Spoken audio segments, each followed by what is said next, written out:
This is the rebuttal to Deconvertedman's opening statement. Before going on, I would like to thank him for being so kind and gracious. These are mannerisms that can be alien in these YouTube discussions, so thank you for being both a scholar and a gentleman. Now to get to the main points. The first point that Deconvertedman brings up is the notion that God is both a universal and a particular. This is not the case according to classical theism. Now what do I mean by classical theism? It usually gets mixed up in just monotheism, but it means more than that. A classical theist is someone who believes that whatever God is, he is metaphysically the ultimate thing in existence. This is contrast from personal theism.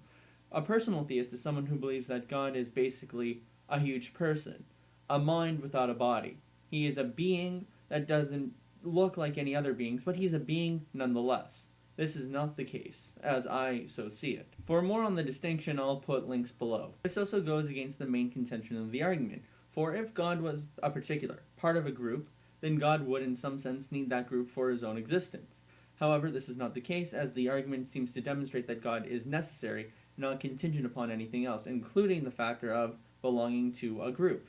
So God is not a universal form, but the universal form in which all subsequent forms take their own being and power. So God is not a universal form, but the universal form in which all subsequent forms take their own being and power. Now the next thing you bring up is the notion of where does the idea of God come from?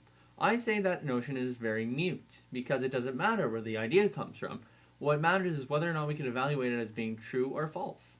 And I would say true, considering I'm the one giving the argument for its truthhood. And we should remember this, lest we fall into the trap of thinking along the lines of the genetic fallacy.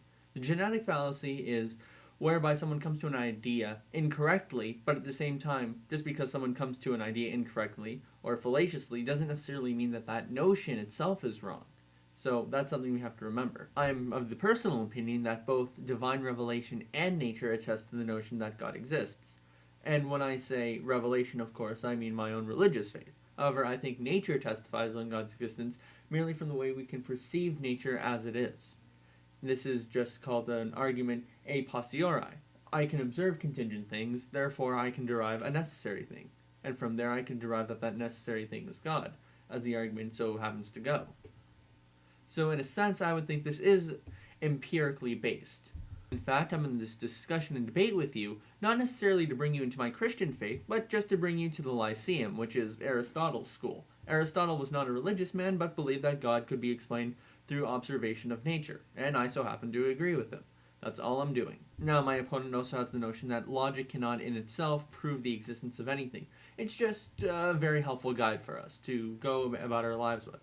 And on that notion, I would definitely disagree with that. Sorry, but even the notion that logic cannot prove anything is a logical statement. And as such, one has to be prepared to also accept the notion that you also cannot prove your notion that logic cannot prove anything, because that in itself is a logical statement. So again, we go for an infinite regress. Now, if my opponent can present me with a logical syllogism that contradicts our very notion and perception of reality, that just goes against how and what we think, then I'd be willing to abide, but unless that example can be provided, I'm going to be in doubts of this position as well. So I think that is another topic we should dredge up in our discussion. However, I will leave that final choice to my opponent. Now, on to his three main arguments. Now, where I disagree with his first argument is, I do not believe that the conclusion properly follows. Many philosophers of mathematics, for example, argue on logical grounding that numbers have their own separate mode of existence. Now, whether or not you believe this doesn't really matter. What matters is that we hold that these are people in a field of expertise who use logic to deduce a truth about reality, and they use various arguments to argue their case. Now, for excluding God from this metaphysical jambalaya, then one has to ask, why are we picking and choosing? I would think that it's unfair. Not to mention the fact that people can disagree with the second premise, because they hold that experiences with the transcendent happen through religious modes of being and communication. Now, whether or not you accept this doesn't really matter, because people can use their own personal empirical understandings to argue that they have had these experiences, which are not of a logical nature, but rather of an experiential nature. This is a proposition that was argued by the famous American philosopher William James. For more on that, see the link. Now, As I get to Deconvertedman's second argument, my problem is how he kind of frames the notion. I am not implying that God is, for example, an answer to the thunder or the winds or some particular set of events that happen within the natural world. What I am arguing for is whatever does happen in the natural world is universally sustained by this necessary being which we call God. It's not necessarily a natural phenomenon that I'm trying to explain, it's the occurrence of natural phenomena that I'm trying to explain. And because my argument is coming from contingency, what I am arguing for is because the natural world in itself is a contingent entity, it is contingent upon something that is necessary. Not to mention because of the fact that he is arguing from probability, that conclusion could not possibly follow anyway. As for the third question, I can just rejoin my point given to us by the existence of mathematical numbers. So there's that again. We have something that exists outside of space-time explaining a phenomenon within space-time.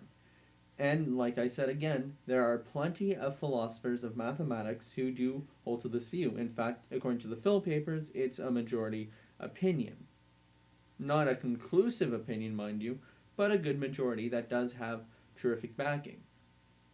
So I would say this is an argument from authority that is in a way justified. Now, if you want to say it's wrong, that's perfectly fine. I'm not asking you to accept the notion. But what I am asking you to accept is the fact that such phenomena do deserve time and explanation, and argument and discussion. And if it works in terms of mathematical numbers, I say that God should also have that same time.